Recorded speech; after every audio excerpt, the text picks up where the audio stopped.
One good thing about Mondays is that the SFF Audio Podcast releases a new episode.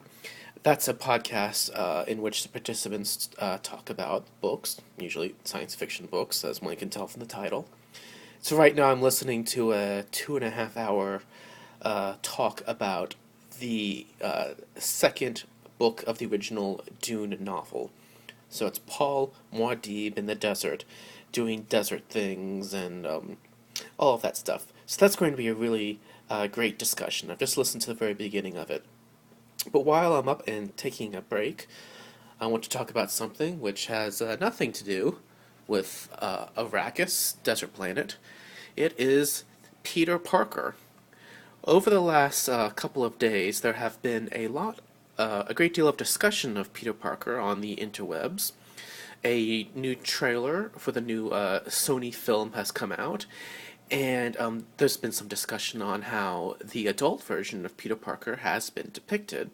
So I thought I can toss in my 2 cents here while I'm taking a break from Arrakis.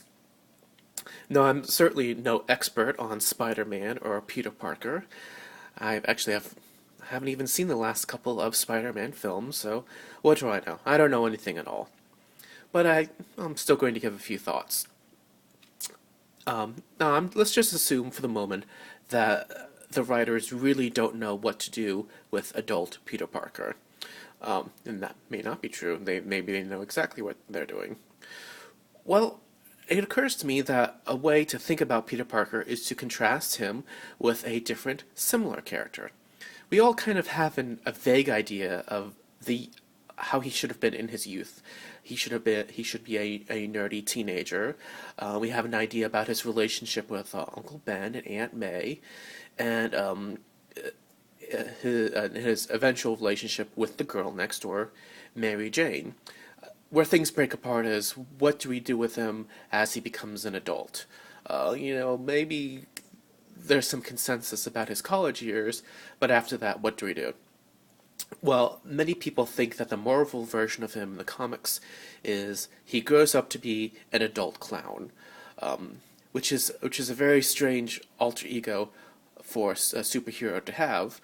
After all, Clark Kent actually isn't a clown. He actually is Superman, or perhaps Superman is Clark Kent, and rather, like the Scarlet Pumpernickel, he is sort of putting on an act or distracting people from his true self. Well, the character I would like to contrast Peter Parker is Charlie Brown. Now, stay with me here. Charlie Brown is also someone who you probably already know where I'm going with this, so I'll try and make this brief. He is also someone who has the world against him, or at least he thinks he has the world against him. Charlie Brown has a best friend, Linus, but Linus often causes more trouble than help. And Charlie Brown's alter ego is Snoopy in a way. You'll notice in the Halloween special, Snoopy's internal dialogue is Charlie Brown's voice. Is Charlie Brown creating a story of Snoopy? Is Snoopy part of Charlie Brown's imagination, perhaps like Calvin and Hobbes? Is Snoopy Charlie Brown's other half? Sometimes I think of Charlie Brown as Superman and Snoopy as Batman, and together they form kind of a complete person. I suppose if you had to put a third person in there, Lucy would be the Wonder Woman character. And something that's interesting about Charlie Brown is everyone says he's a loser, but he actually isn't. And, in the comics, sometimes, especially in the 1950s ones, he's pulling pranks on the other children. He brings, if we're going by the television version, he brings everyone together for Christmas. People may laugh at him, but Charlie Brown works very hard at the spelling bee and becomes a hero through that story. I think in some ways Schultz did not understand that Charlie Brown really was a hero. Charlie Brown is someone who tries, and who doesn't always win, but he always perseveres. And Charlie Brown is always surrounded by friends. Often these friends pretend they don't respect him, but at the end of the day, they do. And I think that's really made clear in the climax of the Peanuts movie. In this case, this was Craig Schultz, and perhaps a grandchild was involved in the writing. But here, the little redheaded girl tells Charlie Brown exactly who he is, in a way that's never quite articulated in the strip. But that Charlie Brown is actually a good guy, and he's kind to his sister and his friends, etc., etc. So even though Charlie Brown thinks he's a loser, he isn't. And when he grows up, he isn't going to be. He is actually a hero. And just like Peter Parker, he will there's the little redheaded girl next door. In the movie, she actually is in the same neighborhood. The neighborhoods are sort of based on Schultz's memories of 1930s Minnesota, with other anachronisms put in. The comic strip obviously has references to the 1950s, 60s.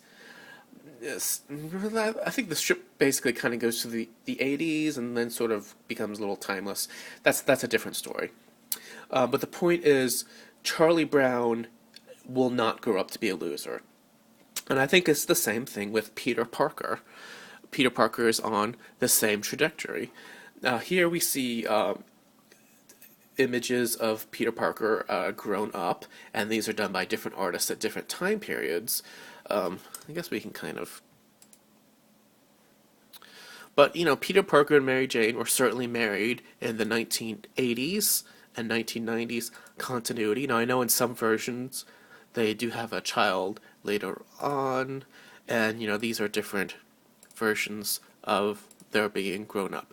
So Peter Parker is not going to be an adult loser. He should get married, and I'm not saying live happily ever after, but I mean this is the trajectory of his story. And actually, if we think of the story as an arc, Peter Parker should end up essentially where Uncle Ben ends up, not being murdered, but in terms of being the mentor for the next generation. So I would suggest that if Marvel or if the films are having difficulty imagining where Peter Parker is as a grown-up, well, let's break him down to his essence and sort of rebuild him back up that way. So if I were to do a comic book with Peter Parker grown up, he is not going to be a schmuck or like this. He's going to have a whole bunch of kids, and these children will be different ages, and they can all have red hair, and they can all have different spider abilities, and then because they're different ages, we can tell different types of stories with them.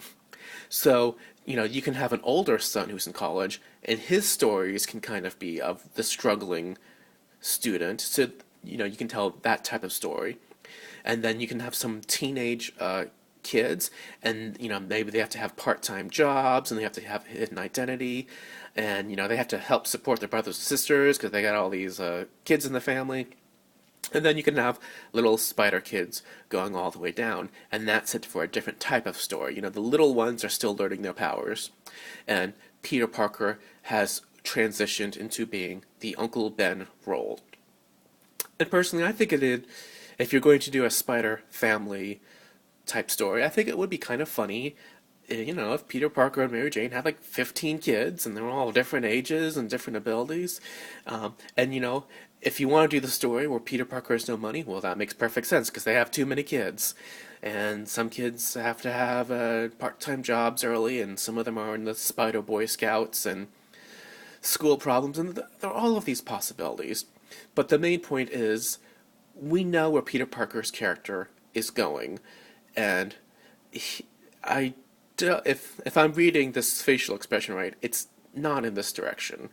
It is more in the heroic direction, like Charlie Brown. Anyway, those are my thoughts, and I'll talk more about my crazy thoughts later. Goodbye.